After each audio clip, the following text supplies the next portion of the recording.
उन दिनों की बात है जब समार नगर नामी गांव में एक बकरी की गोश्त का व्यापारी था। वो लड़का अपनी दुकान पर बहुत अच्छा गोश्त बेचा करता था। बिट्टू भाई कल आपसे जो दली और पुट्ठे का गोश्त लेकर गया था ना यार, क्या कमाल की हाडी बनी थी उस गोश्त की। जब सालन खत्म हुआ तो उंगलियां चाट चाट कर मैं तो उंगलियां ही खा गया।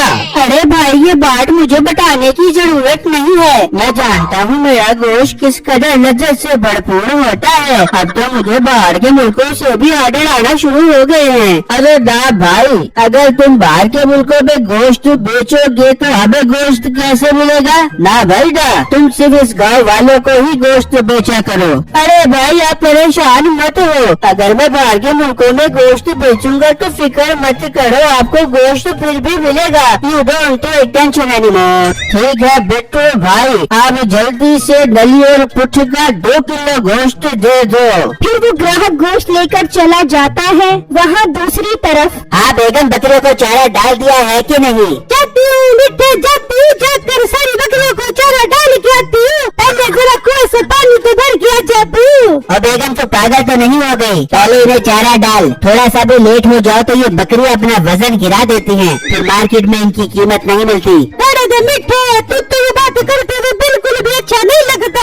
वो बात कर जो मुझे समझ भी आवे। उस मोटे बिट्टू को तो तू इतनी महंगी बकरियाँ बेचता है। हाँ फिर देख मेरी बकरियों का गोश्त वो कैसे धड़ाधड़ बेचता है, हाथों हाथ बिक जाता है उसका गोश्त। हाँ मिठे, पता है अपनी बकरियों की इतनी तारीफें न क्या करे, मुझे जाने दे, मैं जाकर कुएं से पानी भर के आती हूँ। फिर नसीबो कैंची पानी भरने के लिए चली जाती है तो मीठा सोचता है, अरे यार मैं उस मोटे बिट्टू की दुकान पर जाता हूँ और देखता हूँ कि वो गोश्त बेच किस कीमत पर रहा है। ये कहकर मीठा घर से निकलता है और बिट्टू की दुकान पर पहुँचता है तो उस वक्त उसका गोश्त तकरीबन खत्म हो चुका होता है। अरे वाह बिट्टू, बड़ी जल्दी गोश्त खत्म करके बैठ गए हो। अरे मीठे भाई, मेरा गोश्त तो रोज इसी टाइम खत्म हो जाता है, ये तो आज मैं फिर भी लेट हो गया हूँ, वरना तो रोज इस टाइम में अपना बोरी बिस्सा उठाकर घर चला जाता हूँ। हाँ तो गोश्त तो तुम्हारा हाथों हाथ बिकेगा ही, आखिर तुम बकरियाँ खरीदते जो मुझसे हो। जी मीठे भाई, ये तो आपकी मोहब्बत है जो आप मुझे इतने अच्छे ले के बच्चे देते हो। अच्छा, ज्यादा शुक्रिया अदा करके मुझे शर्मिंदा करने की जरूरत नहीं है। ये गोश्त का टुकड़ा मुझे उतार दो,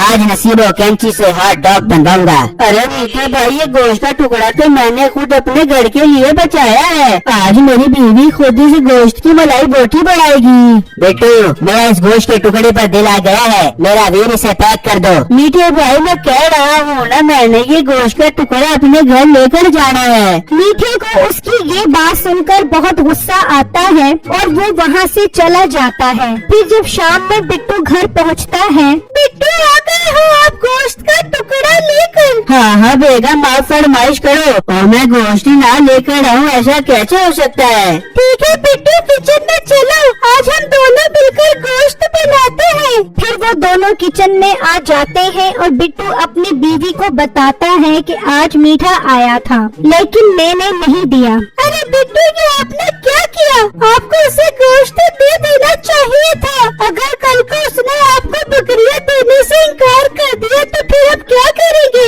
अरे बेगम, मैंने कोई कच्ची गोलियां नहीं खेली, इस गांव में सबसे ज्यादा मैं बकरियां खरीदता हूँ उससे, अगर वो मुझे नहीं बेचेगा तो बहुत नुकसान उठाएगा। बिट्टू, हमें अपने काम को लेकर हर छोटी बड़ी बात का ख्याल रखना चाहिए। वहाँ मीठा गुस्से में बकरियों के पास बैठा सोच रहा होता है, ये मोटा तो बहुत उस्ताद बन गया है, बकरियां भी मुझसे खरीदता है और आंखें भी मुझे दिखाता है, अब मैं ऐसे बकरियां बेचूंगा ही नहीं, मरेगा भूखा मरेगा। वो सोच ही रहा होता है कि नसीबो चारा लेकर आ जाती है। अरे मिठे, यहाँ पे बैठा क्या सोच रहा तू? बेगम, इस टाइम मेरे सीने में इंतकाम की आग जल रही है, बहुत खून खौल रहा है मेरा। मिठे कुछ बता देगा या ऐसे ये बड़ा खून को खुलवाता रहेगा? फिर मीठा उसे सारी बात बताता है तो नसीबो कैंची को बहुत गुस्सा आता है। मिठे, मैंने तो तुझे कितनी बार कहा दूसरों का फायदा करने की बजाय अपना फायदा करे, अपने मटरी की दुकान खोल ले, बकरा बेचने से ज्यादा बकरी का गोश्त बेचने में फायदा है। अरे बेगम, आइडिया तो तेरा अच्छा है, मैं फिर कुछ दिनों तक अपनी दुकान ही खोल लेता हूँ और इस मोटे को तो मैं एक बकरी भी नहीं बेचूंगा, फिर देखी कैसा भूखा मरेगा। मिठे, पहले तो तू उस बिट्टू से गोश्त गोश्त काटना, रेट वगैरह सीख ले, फिर उसकी दुकान के साथ अपनी दुकान लगा दियो। अरे वाह बेगम, आई लव यू, मैं ऐसा ही करता हूँ। फिर अगले दिन बिट्टू बकरियां खरीदने के लिए मीठे के पास आ जाता है। मीठे भाई 3 सुचल बकरियां निकाल दो। ठीक है बिट्टू, निकालता हूँ। क्यों ना बिट्टू, आज मैं तुम्हारी दुकान पर गोश्त बेचने में तुम्हारी मदद करूँ, मुझे बहुत अच्छा लगेगा। हाँ मीठे भाई जरूर, मुझे कोई ऐतराज नहीं है। मैं घर जाकर गोश्त बनाकर दुकान पर जाता हूँ, आप ठीक 1 घंटे बाद पहुँच जाना।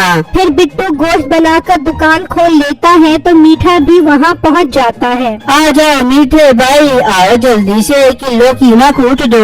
फिर मीठा वहाँ बैठकर गोश्त बनाने लग जाता है तो एक ग्राहक आता है। बिट्टू भाई क्या रुपए किलो गोश्त दे रहे हो? भाई जान 2000 रुपए किलो गोश्त दे रहा हूँ। कितना गोश्त लेना है आपने? 2 किलो गोश्त दे दो। अच्छा भाई अभी देता हूँ। मीठे भाई जल्दी से नान और फुटका 2 किलो गोश्त बना दो।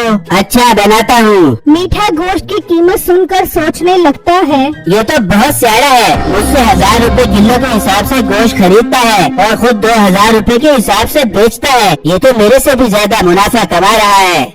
बटे भाई, मेरी बेटी की शादी है कल, तो 20 बकरों का गोश्त तैयार रखना। मैंने सोचा आज तुझे याद करवाता जाओ, कल तो हो ना जाना यार कहीं। हाँ भाई आप बेफिक्र हो जाए, आपको 20 बकरों का गोश्त मिल जाएगा। वहाँ बिट्टू के घर का दरवाजा बजता है।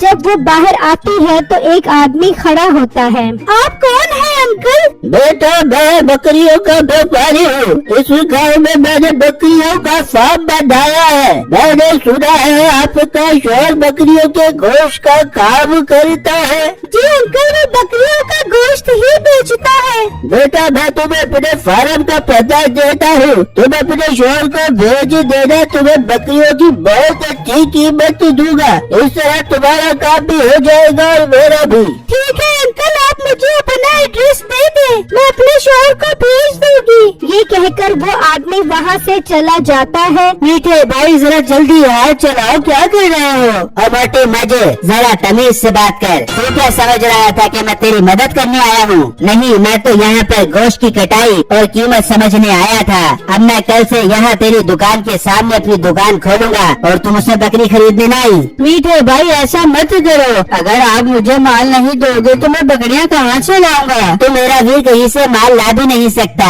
क्योंकि मेरे अलावा इस गांव में कोई बकरियों की सप्लाई करने वाला नहीं है। चल शाबाश, अब भूखा मर, कल मैं तेरी दुकान के सामने अपनी दुकान लगाऊंगा। ये कहकर मीठा वहाँ से चला जाता है और बिट्टू घर आकर अपनी बीवी को बताता है। बिट्टू आप परेशान क्यों होते हैं? बेगम परेशान न हूँ तो क्या करूँ, अब मैं बकरियाँ कहाँ से लाऊंगा? मीठे ने तो अब मुझे बकरियाँ नहीं देनी। बिट्टू आपको बकरियों का गोश्त मिलेगा और इसी गाँव से मिलेगा। फिर उसकी बीवी उसे सारी बात बताती है और वो उसका एड्रेस लेकर उसके फॉर्म पर आ जाता है। जी अंकल, आप कल मेरे घर आए थे मेरी बीवी से बकरियों की बात करने। हाँ बेटा, मैं ही आया था। मैं तुम्हारे साथ बकरियों की खरीद फरोख्त करना चाहता हूँ। जी अंकल जरूर, मैं राजी हूँ आपके साथ काम करने के लिए। मैं तो वहाँ से 1000 रुपए गोश्त के हिसाब से बकरियाँ खरीदता था। मैं तुम्हें 800 रुपए किलो के हिसाब से दूंगा। ठीक है बाबा जी, मुझे सौदा मंजूर है। फिर अगले दिन मीठा 20 बकरों का गोश्त काट कर ले जा रहा होता है।